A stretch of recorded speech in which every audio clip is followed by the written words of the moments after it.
Hi, welcome to my channel, Math Made Easy with Laurel. I'm Laurel, and in this video, we're going to do a bunch of examples on integration.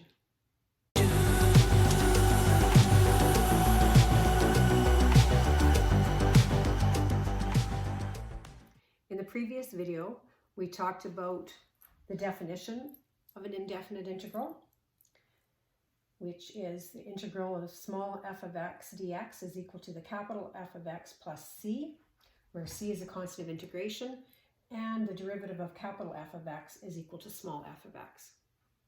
We looked at three different integration rules, and now we're going to put those in practice with examples. So let's take a look. In our first example, if we want to find the integral of x to the fifth dx, we simply take our x and add a 1 to our exponent, so that will be x to the sixth. We take our original coefficient and divide by this new exponent, so that will be 1/6, and we add our constant of integration. In these next examples, it's going to be necessary for us to do some work algebraically to get our functions in a form that we can integrate. So I just wanted to show you how you would do that. In this example, I have a quotient. I do not know how to integrate a quotient, but I can break up my numerator and write that as 3x cubed over x squared minus 1 over x squared.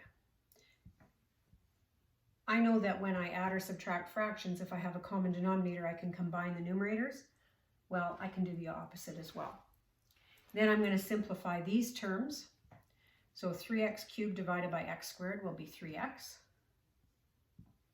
And I'm going to write 1 over x squared as x to the negative 2. This is now a function that I can integrate. So I take the integral of each term. So the integral of 3x dx will be x to the power of 2 and 3 divided by 2, so 3 halves x squared minus, do the same thing here, add a 1 to my exponent, so that will be x to the negative 1. I take my negative 1 and divide by negative 1, so that becomes plus x to the negative 1. And then we add our constant of integration. In our next example, I have a product. I don't know how to integrate a product. However, I can use my laws of exponents to write this as x to the 1 times x to the 1/2. We add our exponents, it will be x to the 3 halves. That I can integrate by adding a 1 to my exponent, so that will be 3 halves plus 1, it will be 5 halves. And then I take my coefficient of 1, I divide by 5 halves, so that becomes 2/5.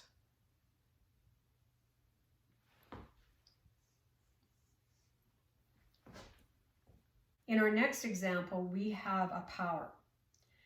And in order to use our power rule, we have to have our du factor. Well, if we look inside, the derivative of x squared minus 2 is 2x. We do not have a 2x factor, we don't have an x factor, so I cannot do this as a power.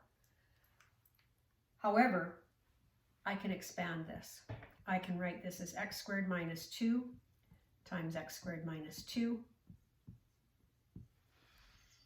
And then I can FOIL, so that will be x to the 4th minus 4x squared plus 4. Now it's a polynomial. I can integrate each term.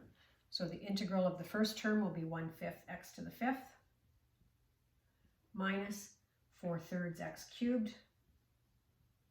I'm just increasing the exponent by 1, and I'm dividing the original coefficient by that new exponent, plus the integral of 4 dx is 4x, and then I add my constant of integration.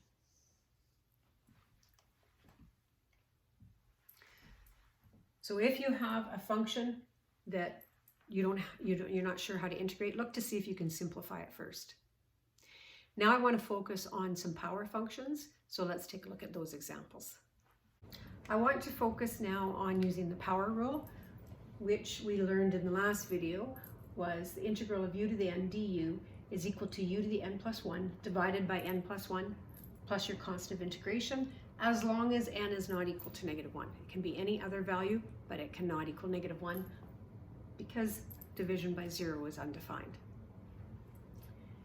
So when you have a power, what you want to do is look to see if you have the du factor or not.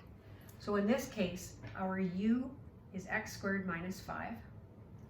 The derivative of that is 2x. Therefore, du, if I just multiply both sides by dx, will be 2x dx. So there's my du factor for u. We look, yes, we have that factor. Therefore, we can just use our formula and integrate. So this integral will be equal to 3 times u to the n plus 1, so x squared minus 5 to the n plus 1, which would be 3, divided by n plus 1, so divided by 3 plus c. The 3 will cancel, and this will just be equal to x squared minus 5 cubed plus constant of integration. We can check to see if that's correct by differentiating it. I just want to point out that I could have moved that 3 in front of the integral sign. I would get the same result. But the key is knowing what the du factor is and making sure it is exactly what it should be before you integrate.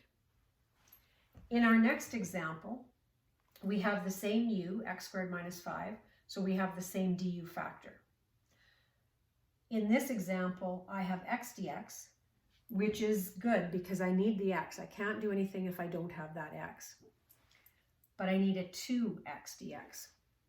Well, I can always manipulate coefficients because if I multiply my function by a number, I can also divide by the number and it stays the same. So I can multiply by 2 and I can divide by 2, and I can either divide by 2 there or I can divide by 2 outside the integral sign. If it is a coefficient, a number, we can move that in front of the integral sign and it's still equivalent. If it's a function, you can never move functions in front of the integral sign.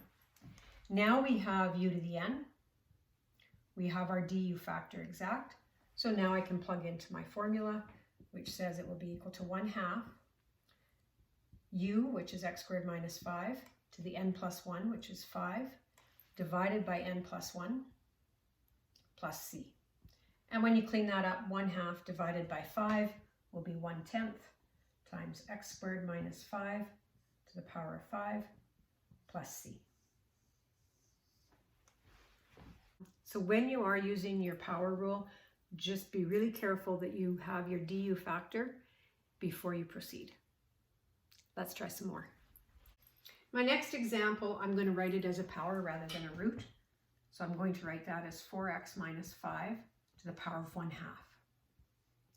So I have u to the n, but in order to use this rule, I need the du factor. So we define u as 4x minus 5. The derivative of that is 4. So the differential will be 4 dx. I need a factor of 4, and because it's just a number, I can multiply by 4 as long as I also divide by 4. So I'm going to multiply by 4, and I'm going to divide by 4, and when I divide by 4, I'm going to do it outside the integral sign. I can do it inside or outside, but I haven't changed the value because 1/4 times 4 is 1. Now I have it of the form u to the n, and here's my du factor, so I can integrate it. It will be 1/4 times 4x minus 5 to the power of 3/2. I add a 1, and then I divide by that same exponent plus c. I'm going to clean that up. 1/4 divided by 3/2 will be 1/4 times 2/3. That reduces to 1/6 times 4x minus 5 to the 3/2 plus c. We can check by differentiating this and see if it's equal to this. In our next example, I am going to write this as x cubed plus 6x to the power of -4. And then I'm hoping that this x squared plus 2 dx is part of my du factor. So in this case, u is x cubed plus 6x. The du dx factor, the derivative of that is 3x squared plus 6. So the du factor will be 3x squared plus 6 dx. Now I almost have that. If I were to multiply this by 3, I would have that du factor. So that's what I'm going to do. I'm going to multiply by 3 as long as I balance it by dividing by 3. But I can only manipulate with numbers. Now I have u to the n. I have my du factor, so I can plug into my formula.